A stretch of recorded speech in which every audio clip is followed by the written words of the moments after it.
Good morning, good afternoon, good evening. जो भी जब ये वीडियो देख रहा है, दिस इज आनंद रेखवार फ्रॉम पारस एजुवर्ल्ड। बच्चों, प्रीवियस क्लास में हमने एक बहुत important term that is GDP क्या होता है इसको समझा था, और जीडीपी कितने टाइप की होती है वो हमने जाना था।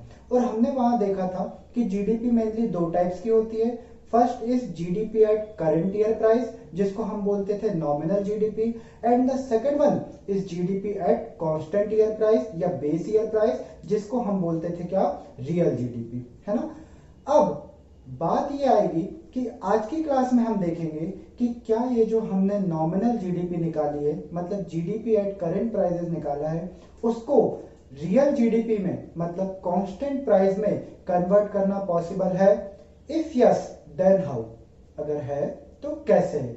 और इससे ही रिलेटेड हमारा एक कॉन्सेप्ट आएगा जो 2 नंबर में बहुत इंपॉर्टेंट कॉन्सेप्ट बनता है, दैट इज प्राइस इंडेक्स या जीडीपी डिफ्लेटर। तो इन दोनों कॉन्सेप्ट को आज हमें करना है, जिसमें हमें क्या देखना है कि जो जो करंट ईयर प्राइस की जीडीपी है वो कांस्टेंट प्राइस में कैसे कन्वर्ट होगी, और दूसरा ये जो प्राइस इंडेक्स है या जो जीडीपी डिफ्लेटर है ये होता क्या है। So let's begin. सबसे पहले तो बात ये आती है कि क्या ये जो जीडीपी एट करंट प्राइस है वो कन्वर्ट हो सकती है क्या जीडीपी एट कांस्टेंट प्राइस में, मतलब क्या नॉमिनल जीडीपी रियल जीडीपी में कन्वर्ट हो सकती है ना। तो इसका आंसर हम देते हैं यस, हाँ हो सकती है। अब कैसे हो सकती है ये समझने से पहले हमें एक टर्म समझनी पड़ेगी, दैट इज प्राइस इंडेक्स या जीडीपी डिफ्लेटर। क्योंकि जब हम जीडीपी एट करंट प्राइस को जीडीपी एट कांस्टेंट प्राइस में कन्वर्ट करेंगे तब हमें इस प्राइस इंडेक्स या जीडीपी डिफ्लेटर की जरूरत पड़ेगी। तो क्यों ना हम पहले ये जो प्राइस इंडेक्स या जीडीपी डिफ्लेटर है इसी को समझ लेते हैं, उसके बाद फिर हम कन्वर्जन को समझेंगे। चलिए, तो सबसे पहले बात आती है क्या जो हमें देखना है अभी, वो है प्राइस इंडेक्स क्या होता है या जीडीपी डिफ्लेटर क्या होता है। तो प्राइस इंडेक्स या जीडीपी डिफ्लेटर हमें ये बताता है कि प्रीवियस ईयर से इस ईयर में आने तक हमारी जो इकोनॉमी है उसमें प्राइसेज जो जनरल प्राइस होते हैं उसकी क्या कंडीशन रही, मतलब प्रीवियस ईयर से करंट ईयर में प्राइस हमारे इंक्रीज हुए या प्राइस हमारे डिक्रीज हुए, इसको ही बताने वाला जो इंडेक्स है उसे हम बोलते हैं प्राइस इंडेक्स। ये ठीक वैसे ही है जैसे आपने 11th में इंडेक्सेशन पढ़ा था, उसका मैं अभी यूज भी बताऊंगा और उसका लिंक भी बताऊंगा यहाँ पे कि वहां जो इंडेक्स पढ़ा था उसका यहाँ क्या लिंक है, क्योंकि यहाँ समझने के लिए आपको जरूर से ये पता होना चाहिए कि इंडेक्स का एक्चुअल में मतलब होता क्या है ना।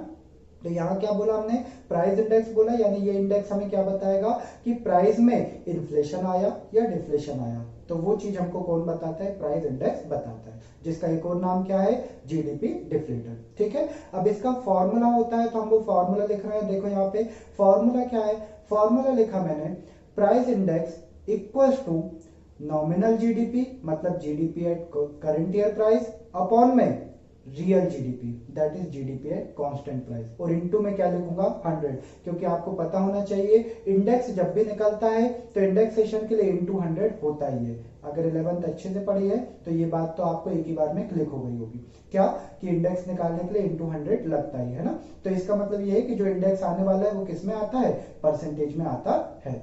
तो देखिए अब यहाँ पे अब एक लिखा है मैंने ऊपर नॉमिनल जीडीपी, जिसको हम क्या बोलते हैं, GDP at constant current year price, और नीचे लिखा है रियल जीडीपी, मतलब न्यूमरेटर में लिखा है मैंने क्या, नॉमिनल जीडीपी, और डिनोमिनेटर में लिखा है मैंने real GDP that is GDP at constant price.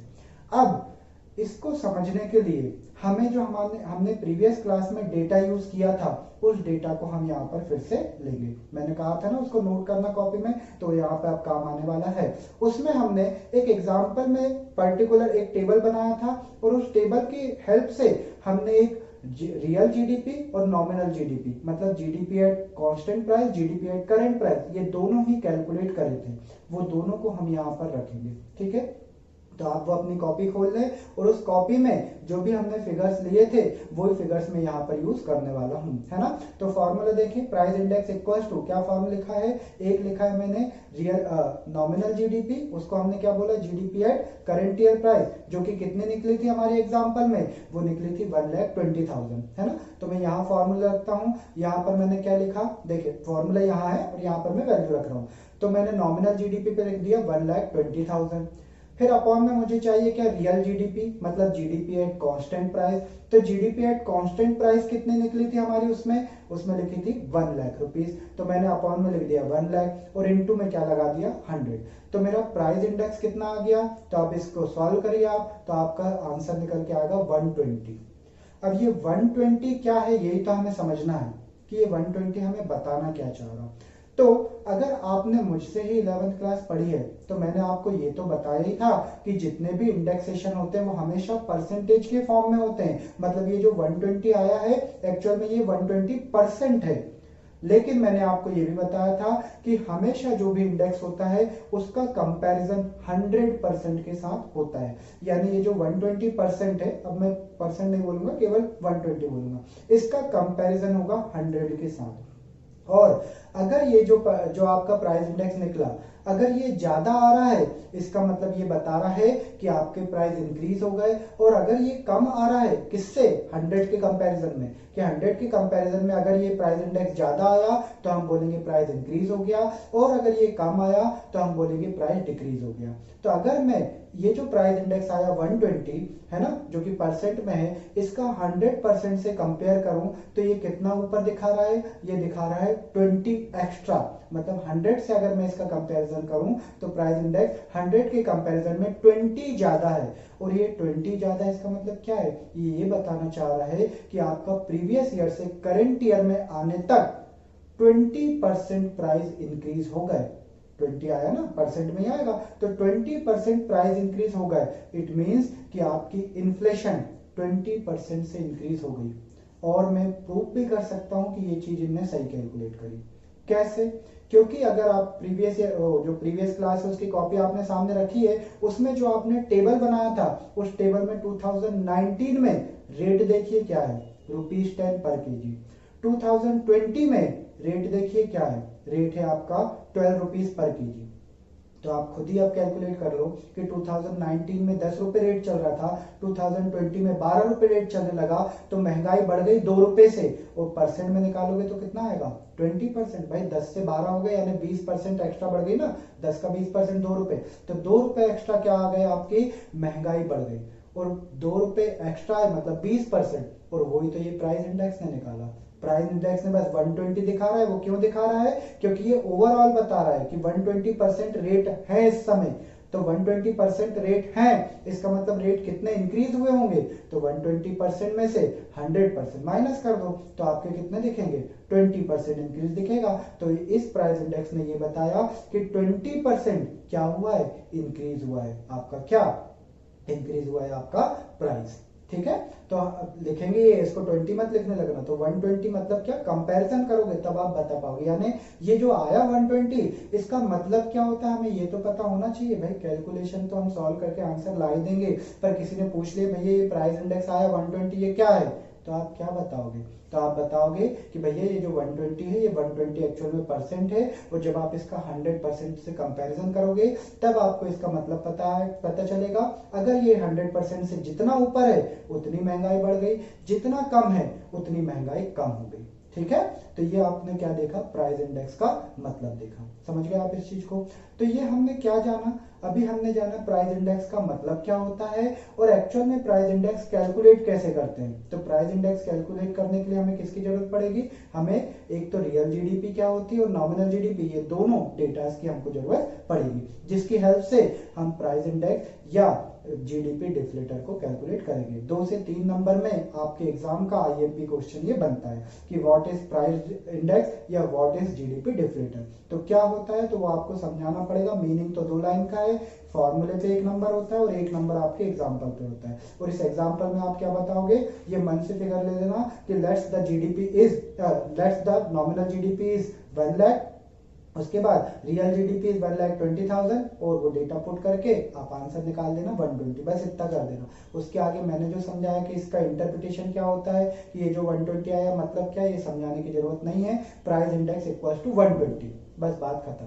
ठीक है, तो ये हमने क्या देख लिया, हमने देख लिया प्राइस इंडेक्स का मतलब क्या होता है। अब हमको जो टॉपिक पढ़ना था इंपॉर्टेंट, वो कौन सा था, वो टॉपिक था कि क्या नॉमिनल जीडीपी को रियल जीडीपी में कन्वर्ट किया जा सकता है या नहीं, अगर किया जा सकता है तो कैसे, वो हमें आज देखना है ना। तो हमारे टॉपिक का नाम क्या हो गया, how to convert nominal GDP into real GDP, that is how to convert GDP at current price into GDP at constant price. ये हमको क्या करना है, देखना है। तो कैसे कन्वर्ट करेंगे, तो देखिए हम लिखते हैं फॉर्मूला, हमें चाहिए क्या, हमें कन्वर्जन चाहिए नॉमिनल जीडीपी का, किसमें, रियल जीडीपी में, मतलब हमें रियल जीडीपी फाइंड करना है। तो रियल जीडीपी फाइंड करने के लिए फॉर्मूला होता है, फॉर्मूला लिखते हैं हम, real GDP equals to, formula लिख रहे हैं हम, real GDP equals to, formula क्या लिख रहे हैं real GDP equals to nominal GDP upon में प्राइस इंडेक्स या जीडीपी डिफ्लेटर इनटू में 100। ये हमने क्या लिखा, फॉर्मूला लिखा, किस चीज का, नॉमिनल जीडीपी को रियल जीडीपी में कन्वर्ट करने का। और अगर आप इस फॉर्मूले को अच्छे से ऑब्जर्व करो तो ये फॉर्मूला कुछ नहीं, जो आपने अभी प्राइस इंडेक्स का फॉर्मूला लिखा उसी को आपने क्रॉस मल्टीप्लाई करके इस फॉर्मूले को बना लेना है। यानी अगर उस फॉर्मूले में आपने जो फॉर्मूला लिखा था, क्या लिखा था फॉर्मूला चलो बाजू में लिख ही देता हूँ। आपने प्राइस इंडेक्स का फॉर्मूला लिखा था ना, क्या, price index equals to nominal GDP upon में रियल जीडीपी और इनटू में 100। तो मैंने क्या किया, ये रियल जीडीपी है उसको ले गया क्रॉस मल्टीप्लाई करके वहां लेफ्ट साइड इक्वल्स टू के लेफ्ट साइड, और जो आपकी रियल जीडीपी जो प्राइस इंडेक्स है उसको यहाँ पे क्रॉस मल्टीप्लाई करके राइट हैंड साइड ले आया इक्वल्स टू के डिनोमिनेटर में, है ना। और यही फॉर्मूले से ऊपर का फॉर्मूला बन गया। यानी कि रियल जीडीपी का फॉर्मूला बनाने के लिए कुछ नहीं करना है आपको, जो प्राइस इंडेक्स का फॉर्मूला आपने एक बार याद कर लिया उसी को क्रॉस मल्टीप्लाई करके रियल जीडीपी का फॉर्मूला बना लेना। समझ गए आप, तो फॉर्मूला तो हमें बन गया। अब हमें क्या करना है, अब हमें रियल जीडीपी निकालना है नॉमिनल जीडीपी और किससे, प्राइस इंडेक्स की हेल्प से। तो कैसे निकालेंगे, तो अब देखो हमारे पास फिगर चाहिए, हम ये मान के चलेंगे कि हमारे को रियल जीडीपी नहीं है, हालांकि हमें पता है कि हमारी रियल जीडीपी कितनी थी 1 लाख, हमारी नॉमिनल जीडीपी कितनी थी 1,20,000, और अब तो हमें प्राइस इंडेक्स भी पता है वो कितना है 120। पर फिर भी हम ये मान के चलेंगे कि हमें रियल जीडीपी नहीं पता, हमें तो रियल जीडीपी कैलकुलेट करना है। और रियल जीडीपी कैलकुलेट करने के लिए हमें दो चीजों की जरूरत पड़ेगी, एक पड़ेगी nominal GDP that is GDP at current year price, और दूसरा पड़ेगा प्राइस इंडेक्स का। ठीक है, तो हम उसी की हेल्प से इसको निकालेंगे। तो यहाँ पर हम लिखते हैं रियल जीडीपी इक्वल्स टू, सबसे पहले क्या, नॉमिनल जीडीपी वो कितनी थी 1,20,000, तो मैंने ऊपर रखा 1,20,000 अपॉन में प्राइस इंडेक्स, अभी हमने कैलकुलेट करा कितना था प्राइस इंडेक्स 120, तो मैंने डायरेक्ट लिख दिया 120, ना परसेंट रुपीज साइन कोई सा आपको इसमें यूनिट यूज नहीं करनी है, और फिर इनटू का 100 एज इट इज इनटू का 100 रहेगा। ठीक है, तो इस तरीके से मैंने क्या किया 1,20,000 अपॉन में 120 इनटू में 100, सॉल्व करूंगा तो आंसर कितना आ जाएगा रुपीज 1 लाख। क्या है ये, रियल जीडीपी, और ये तो वही है ना जो हमने पहले निकाली थी, और वो तो आना ही है सेम में, क्योंकि आपने केवल क्रॉस मल्टीप्लाई करके फॉर्मूला चेंज करके ऐसा बना दिया, अदरवाइज वो फॉर्मूला और ऊपर का फॉर्मूला तो सेम ही था, इसीलिए आंसर भी आपका वही आना है जो कि पहले था। तो हम इससे क्या जानना चाहते थे, हम तो बस इससे ये जानना चाहते थे कि क्या नॉमिनल जीडीपी को रियल जीडीपी में कन्वर्ट किया जा सकता है या नहीं। तो हमने जान लिया कि हाँ किया जा सकता है, लेकिन हमें उसके लिए एक इंडेक्स की जरूरत पड़ेगी जिसे हम बोलेंगे प्राइस इंडेक्स या जीडीपी डिफ्लेटर, और इसीलिए तो इसको जीडीपी डिफ्लेटर बोलते हैं, क्योंकि इसने जो इन्फ्लेशन या डिफ्लेशन जो भी इंपैक्ट थे काय के, प्राइस के, उसके इंपैक्ट को खत्म कर दिया, है ना। यानी करंट प्राइस को डिफ्लेक्ट करके कांस्टेंट प्राइस पर ला दिया, इसीलिए उसका नाम क्या पड़ा, उसका नाम पड़ा जीडीपी डिफ्लेटर। समझे, तो जीडीपी डिफ्लेटर इसीलिए नाम पड़ा क्योंकि जो प्राइस के इंपैक्ट थे उसको डिफ्लेक्ट कर दिया, उसको खत्म कर दिया, और हमको कांस्टेंट प्राइस पर जीडीपी लाके दे दी, इसलिए उसका नाम हमारा क्या पड़ गया, जीडीपी डिफ्लेटर पड़ गया। ठीक है। तो जीडीपी डिफ्लेटर हमको जरूरी है अगर हमको कन्वर्ट करना है नॉमिनल जीडीपी को रियल जीडीपी में, है ना। इसीलिए हमने पहले जो जीडीपी डिफ्लेटर या प्राइस इंडेक्स है उसके कॉन्सेप्ट को समझ लिया, ताकि अब देखो ये हमारा चुटकियों में सॉल्व हो गया, इसमें हमारी कोई मेहनत नहीं लगी। अब अगर एग्जाम में आ गया कि जीडीपी क्या कन्वर्ट हो सकती है, तो हम आंसर बोलेंगे yes, we can convert nominal GDP into real GDP with the help of price index और GDP deflator, है ना। फिर उसमें हम एग्जांपल रख देंगे कि से जो हमारी नॉमिनल जीडीपी है वो 1,20,000 and the price index is 120, so the real GDP is 1,20,000 upon में 120 इंटू में 100 इक्वल्स टू 1 लाख। कर लोगे आप ऐसा, तो आपको फॉर्मूले के नंबर होते हैं और एग्जाम्पल के नंबर होते हैं। या फिर आपको डायरेक्ट क्वेश्चन आ जाएगा, कैसा, आपको नॉमिनल जीडीपी दे देंगे, आपको प्राइस इंडेक्स दे देंगे और आपसे बोलेंगे रियल जीडीपी निकालो। या हो सकता है आपको नॉमिनल जीडीपी और रियल जीडीपी दोनों दे दी और आपसे बोलेंगे जीडीपी डिफ्लेटर को कैलकुलेट करो। तो कुछ भी आ जाए, फॉर्मूला तो एक ही है, आप ऊपर वाला फॉर्मूला का चाहे नीचे वाला रखो, दोनों फॉर्मूले एक ही हैं। अगर न्यूमेरिकल आता है तो अगर वो रियल जीडीपी पूछे तो ऊपर का फॉर्मूला रख देना, अगर वो प्राइस इंडेक्स पूछे तो नीचे का फॉर्मूला रख देना, बाकी के फिगर्स तो वो आपको क्वेश्चन में खुद ही देगा, है ना। लेकिन अगर उसने ऐसा कुछ नहीं पूछा, थ्योरी पूछी, तो थ्योरी में हमको खुद मन से एग्जांपल बनाना पड़ेगा, जो कि हम बना लेंगे। अगर प्राइस इंडेक्स का उसने एग्जांपल पूछा तो हम क्या ले लेंगे, रियल जीडीपी और नॉमिनल जीडीपी दोनों के फिगर मन से लिख लेंगे, है ना, और उसको फिर सॉल्व करके बता देंगे। और अगर उसने रियल जीडीपी को कैसे कन्वर्ट, कांस्टेंट प्राइस वाली जीडीपी को मतलब नॉमिनल जीडीपी को कैसे कन्वर्ट करते हैं रियल जीडीपी में, ये पूछ लिया, तो हम रियल जीडीपी का फॉर्मूला लिखेंगे और फिर हम मन से नॉमिनल जीडीपी का फिगर और साथ में प्राइस इंडेक्स का फिगर, ये दोनों मन से लेके रियल जीडीपी कैलकुलेट करके उसको दिखा देंगे। फिर डेटा कुछ भी आए,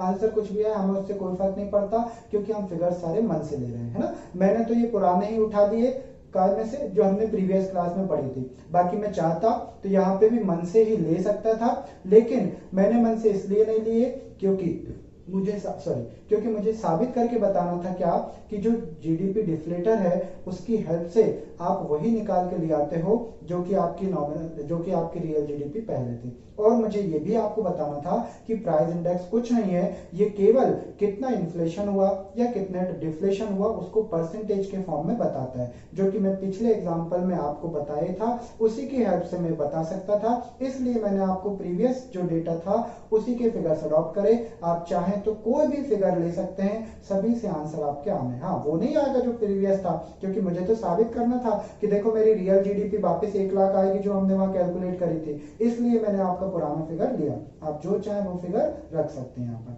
ठीक है भाई। तो हमने क्या देखा आज की क्लास में, हमने आज की क्लास में देखा कि क्या नॉमिनल जीडीपी को रियल जीडीपी में पॉसिबल कन्वर्ट करना पॉसिबल है, तो हमने कहा हाँ है, उसका फॉर्मूला उसको फिगर से हमने एक्सप्लेन भी किया। लेकिन उसमें हमें एक कॉन्सेप्ट की जरूरत पड़ी, एक और जो टर्म है जिसकी जरूरत पड़ी, उसका नाम क्या था, प्राइस इंडेक्स या जीडीपी डिफ्लेटर, जिसको हमने जाना उसका मीनिंग क्या होता है, उसका आंसर कैसे निकालते हैं, फॉर्मूला क्या होता है, और जो भी उसका आंसर निकला उसका मीनिंग क्या होता है, ये भी हमने उसमें जाना कि उसका 100% के साथ 100% के साथ कंपैरिजन होता है, वो हमारा होता है प्राइस इंडेक्स। और जितना कम ज्यादा हो उसको ही हम एक्चुअल में कंसीडर करते हैं रियल लाइफ में। फॉर्मूले में तो हम जैसा है वैसे ही पुट कर रहे हैं, ठीक है भाई। चलिए, ये टर्मिनोलॉजीज में हमारी जो एक्चुअल में देखा जाए तो वही चल रही थी जो जीडीपी हमने देखा। अब कल की क्लास में या जो नेक्स्ट वीडियो है उसमें हम आगे की टर्मिनोलॉजीज को कंटिन्यू करेंगे। Till then bye bye to all of you, thank you so much.